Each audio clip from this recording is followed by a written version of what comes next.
Bem-vindo a mais um vídeo da Presentes do Alto. O meu nome é Rafaela e a ideia desse canal é trazer para você um conteúdo católico que te ajude a crescer pelo menos um pouquinho na fé.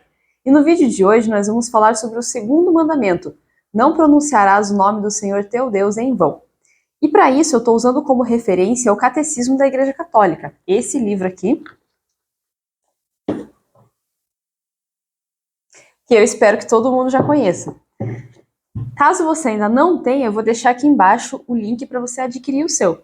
E o segundo mandamento ele nos traz muitas dúvidas, porque geralmente a gente pensa que usar o santo nome de Deus em vão é quando a gente tem aquele jeito de dizer assim, meu Deus do céu, meu Jesus, minha nossa, quando a gente se assusta, quando acontece alguma situação inesperada, quando a gente bate o dedinho na quina do armário, mas não se trata disso. Pense bem, quando a gente bate o dedo ali e sente uma dorzinha, aquela dor chata, forte, é muito melhor a gente falar meu Deus do céu do que falar um palavrão. Nesse caso, o meu Deus do céu pode ser até como uma forma de oração. Você está sentindo uma dor e você chama por Deus. O não pronunciar o nome de Deus em vão se trata de outra coisa. O segundo mandamento, ele se trata do respeito que a gente deve ter ao pronunciar o nome de Deus e também dos santos, das coisas sagradas. Afinal de contas, todo o sagrado ele tem a ver com o mistério de Deus, ele evoca a Deus. Então a gente precisa ter muito cuidado, muito respeito quando a gente fala desse assunto. A gente não enxerga Deus com os nossos olhos naturais, mas nós devemos ter o respeito, quando a gente fala dele, quando a gente trata dos assuntos de Deus, nós devemos ter o mesmo respeito que a gente teria se a gente conseguisse vê-lo. Caso a gente pudesse vê-lo, com certeza o nosso respeito seria muito grande, o nosso temor seria muito grande. Então a gente tem que cultivar esse sentimento no nosso coração e principalmente ter essa vigilância nos nossos atos, mesmo não conseguindo enxergá-lo. Então a gente não pode esquecer que o temor a Deus está intimamente ligado à fé que temos nele. E o temor a Deus não significa que a gente deva ter medo dele. O temor a Deus é o medo de ofender a Deus.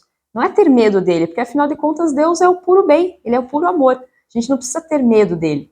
Mas a gente precisa ter medo de ofender a Deus nas nossas palavras, na maneira como a gente se refere a ele, na maneira como a gente conversa com ele, e também sobre como a gente fala a respeito de Deus. Quando a pessoa vai fazer uma pregação, quando a pessoa vai dar uma catequese, ela tem que ter esse temor no seu coração para que ela não fale nenhuma besteira, para que ela esteja atenta ao que ela está dizendo. Afinal de contas, se a pessoa disser alguma coisa contrária à vontade de Deus, se ela fizer algum ensinamento errado, ela vai ser cobrada por isso, ela vai ofender a Deus, ela vai estar levando outras pessoas ao erro.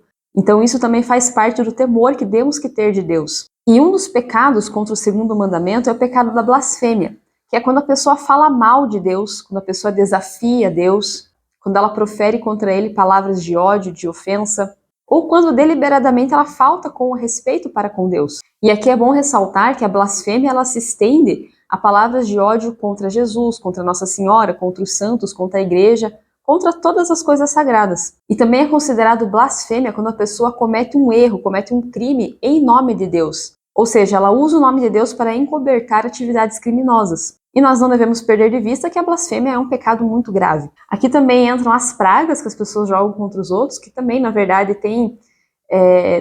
ela não chega a ser uma blasfêmia, mas ela tem por intuito usar a intervenção de Deus. Então também é um grande desrespeito para com o nome do Senhor. E é também no segundo mandamento que existe a proibição de usar o nome de Deus como algo mágico. É comum nós vermos pessoas que usam o nome de Deus ou o nome de Jesus como se só o pronunciamento dessa palavra fosse fazer com que a sua vontade seja atendida.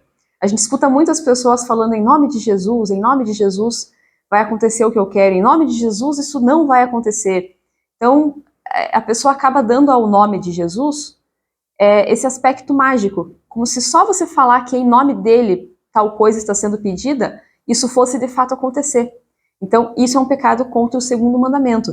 E faz a gente pensar na gravidade do que a gente diz, na seriedade que tem da gente falar as coisas sem pensar. A gente acaba, às vezes, quantas vezes a gente não acaba repetindo coisas só de ouvir os outros dizendo? Eu conheço várias pessoas que gostam muito de repetir isso, em nome de Jesus, em nome de Jesus, em nome de Jesus. Até que ponto que isso não é querer dar um uso mágico ao nome divino? Então vamos tomar cuidado, vamos sempre ter muita atenção naquilo que a gente fala, principalmente quando a gente está falando sobre Deus, sobre o sagrado. É também o segundo mandamento que proíbe o juramento falso. Toda vez que alguém faz um juramento, essa pessoa está invocando a Deus como testemunha da palavra dela. Ela não precisa necessariamente dizer assim, eu juro por Deus. Qualquer juramento, ela está empenhando Deus como testemunha. Então, abster-se de jurar falsamente é um dever para com Deus. A gente precisa ter palavra, a gente precisa estar do lado da verdade. Afinal de contas, Deus é a verdade. Jesus mesmo disse, eu sou o caminho, a verdade e a vida. Então, ou a gente está na verdade, a gente está do lado de Deus, ou o extremo oposto, estamos na mentira, estamos contra Deus, fazendo oposição a Ele. E é esse mandamento que nos lembra isso. Quando a pessoa ela jura em falso, ela está chamando Deus para ser testemunha de uma mentira. Então, isso também é um pecado grave. E aqui, além do juramento em falso, entra também o perjúrio, que é quando a pessoa faz uma promessa sem a intenção de cumpri-la. Então, é a mesma coisa, você está colocando Deus como testemunha de uma mentira, de uma falcatrua. Isso vai contra a santidade de Deus. E Jesus, ele fala a respeito do segundo mandamento no Sermão da Montanha, deixando ele muito simples. Simplificando ele, para a gente entender melhor. Ele diz o seguinte, que o seu sim seja sim e que o seu não seja não. Tudo que passa disso vem do demônio. Então, o ideal é a gente não ficar jurando, É a gente simplesmente ter palavra, cumprir com aquilo que a gente fala, com aquilo que a gente promete e sermos pessoas que estão do lado da verdade.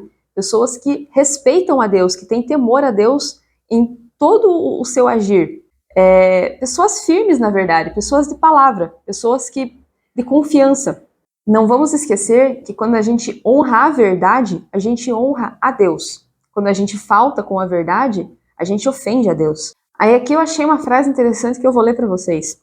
A discrição em recorrer a Deus na linguagem caminha de mãos dadas com a atenção respeitosa à sua presença, testemunhada ou desprezada em cada uma de nossas afirmações. Então veja, o cuidado que a gente tem com o que a gente fala é o mesmo cuidado que a gente tem com a presença de Deus. Isso é forte, às vezes a gente não dá atenção ao que a gente pronuncia. Nós somos muito desatentos a isso, e não deveríamos ser. E é interessante porque é também aqui no segundo mandamento que se fala sobre o nome cristão, que a igreja ela batiza em nome do Pai, do Filho e do Espírito Santo, e que é a partir do batismo que nós ganhamos um nome perante Deus. Nós não devemos esquecer que o nome que a gente recebe é um nome eterno. Veja só, no reino, o caráter misterioso e único de cada pessoa, marcada com o nome de Deus, resplandecerá em plena luz. Então, a gente tem que ter cuidado com o nome com o qual a gente batiza os nossos filhos e também ter respeito com o nome dos outros. Isso tudo está incluso no segundo mandamento, que é no batismo que o nome do Senhor santifica o homem. E veja só uma outra coisa a qual a gente não presta atenção. O cristão, ele começa o seu dia, ele começa as suas orações com o sinal da cruz. Ele diz, em nome do Pai, do Filho e do Espírito Santo. Então, o sinal da cruz nada mais é do que a invocação do nome, a invocação da presença de Deus. É por isso que o sinal da cruz ele pode ser usado para nos fortalecer perante as tentações. O sinal da cruz ele faz com que a gente ofereça as nossas ações, o nosso dia ao Senhor, porque invoca a presença dele. Você já tinha prestado atenção nisso? É por conta disso que o sinal da cruz está incluso dentro do segundo mandamento aqui no Catecismo, porque se trata da invocação do santo nome de Deus, e que, portanto, deve ser feito com o devido respeito e com a devida atenção. Não pronunciarás o nome do Senhor teu Deus em vão. Será que você já sabia de todas essas informações ou é novidade? Conta aqui nos comentários se tinha alguma coisa que você ainda não conhecia. Eu espero que você tenha gostado desse vídeo e que ele possa te ajudar a buscar um pouquinho mais as coisas do alto. Até mais!